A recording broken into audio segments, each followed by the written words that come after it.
आपने कभी चाहा है कि आपके पास भी एक्स-मैन की तरह सुपर ह्यूमन पावर्स आ जाएं?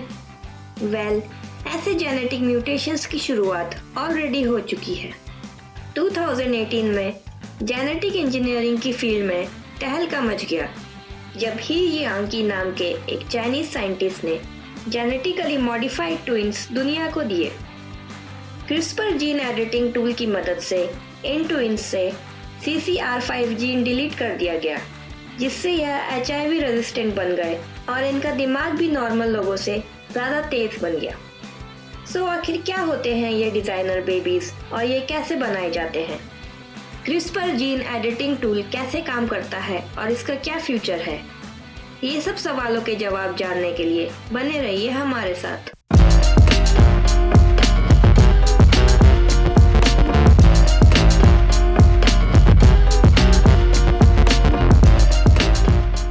हजारों सालों से इंसान सिलेक्टिव ब्रीडिंग करके प्लांट्स एंड एनिमल्स में जेनेटिक मॉडिफिकेशंस करता आ रहा है, पर इसके पीछे का साइंस हमें डीएनए की डिस्कवरी के बाद समझ में आया।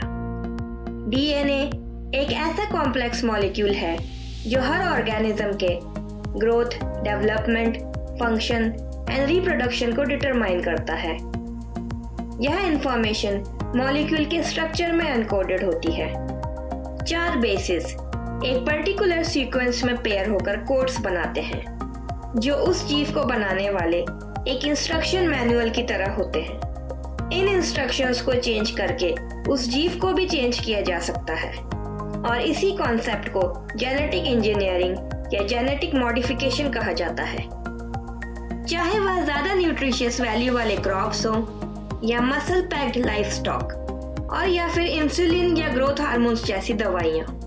जेनेटिक मॉडिफिकेशंस हम प्लांट्स एंड एनिमल्स में काफी समय से करते आ रहे हैं, पर अब सवाल यह उठता है कि क्या ह्यूमन डीएनए में मैनिपुलेशन करके डिजाइनर बेबीज बनाए जा सकते हैं या मोर इम्पोर्टेंटली बनाए जाने चाहिए? इसका आंसर यह है कि डिजाइनर बेबीज की शुरुआत ऑलरेडी हो चुकी है और यह 2 तरीके से बनाए जाते हैं: gene screening and gene editing. Gene screening हम 1988 से करते आ रहे हैं using pre implantation genetic diagnosis. इस प्रोसेस में इन विट्रो फर्टिलाइजेशन के दौरान फर्टिलाइज्ड एग्स को वेरियस कैरेक्टरिस्टिक्स के लिए चेक किया जाता है, जैसे birth defects and diseases, appearance, gender, intelligence and personality, जिसमें से बर्थ डिफेक्ट्स एंड डिजीजेस को छोड़कर बाकी ऑप्शंस काफ़ी कंट्रोवर्शियल हैं एंड मोस्ट कंट्रीज में इलीगल भी हैं।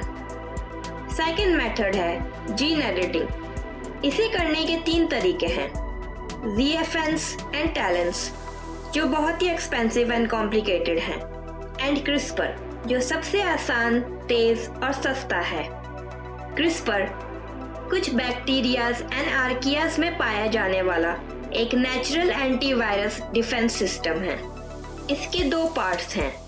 पहला, कैस प्रोटीन्स, जो कैंची की तरह अटैकिंग वायरस के डीएनए का सेगमेंट काट लेते हैं, और दूसरा, क्रिस्पर रीजन, जो एक मेमोरी बैंक की तरह होता है और यहाँ अटैकिंग वायरस के डीएनए सेगमेंट्स को स्टोर किया जाता है।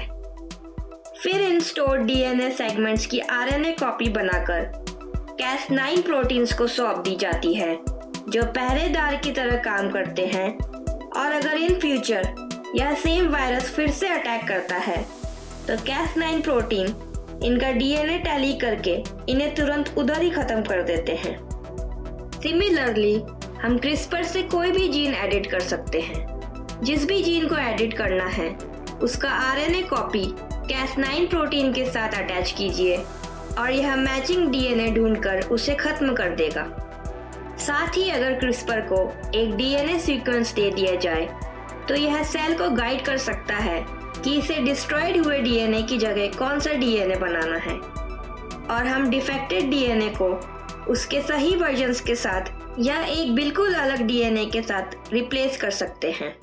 यह स्टेप जीन एडिटिंग की एंडलेस पॉसिबिलिटीज प्रोवाइड करता है, जैसे change in hair colour, eye colour, disease resistance, more brain functions, increased muscle mass, improved vision, increased lifespans और टेक्नोलॉजी एडवांसमेंट्स के साथ क्या पता हम ऐसे ट्रेड्स भी डेवलप कर लें जो हमें लॉन्ग स्पेस ट्रैवल एंड दूसरे प्लैनेट्स के एक्सट्रीम कंडीशंस में सरवाइव करने के लायक बना दे।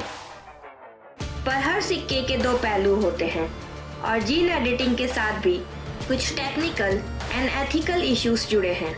जैसे पॉसिबल है कि कुछ जीन्स मल्टीपल पर्पसेस सर्व करते हों और इनमें छेड़खानी करने से नए डिजीजेस पैदा हो जाएं। इसके अलावा टर्मिनेटेड एम्ब्रियोज की संख्या बढ़ेगी जिसे काफ़ी लोग ऑलरेडी मर्डर मानते हैं। जीन पूल में डैमेज देखा जाएगा जिससे जेनेटिक डाइवर्सिटी काफ़ी कम हो जाएगी और फैमिली ट्रीज चेंज हो जाएंगे। लोग लॉस ऑफ इंडिविजुअलिटी फेस करेंगे क्योंकि सब लोग एक जेनरिक आइडियल जैसे बन जाएंगे। और कौन डिसाइड करेगा कि कौन से ट्रेड्स रहने चाहिए और कौन से जाने चाहिए। इसके अलावा डिज़ाइनर बेबीज बनाना एक बहुत ही एक्सपेंसिव प्रोसीजर होगा जिसे सिर्फ रिच लोग ही अफोर्ड कर पाएंगे और इससे सोसाइटी में और भी इनइक्वालिटी बढ़ेगी। आने वाले समय के साथ कॉम्प्लेक्स डिज़ाइनर बेबीज आना तो तय है, पर अगर आपको चांस मिले तो क्या आप डिज़ाइनर बेबीज पाना पसंद करेंगे? अपने जवाब मुझे कमेंट सेक्शन में लिखकर ज़रूर बताएं और अगर आपको ये वीडियो पसंद आया हो तो please subscribe, like and share करना ना भूलें। हम मिलेंगे अब अगले एपिसोड में। Bye bye.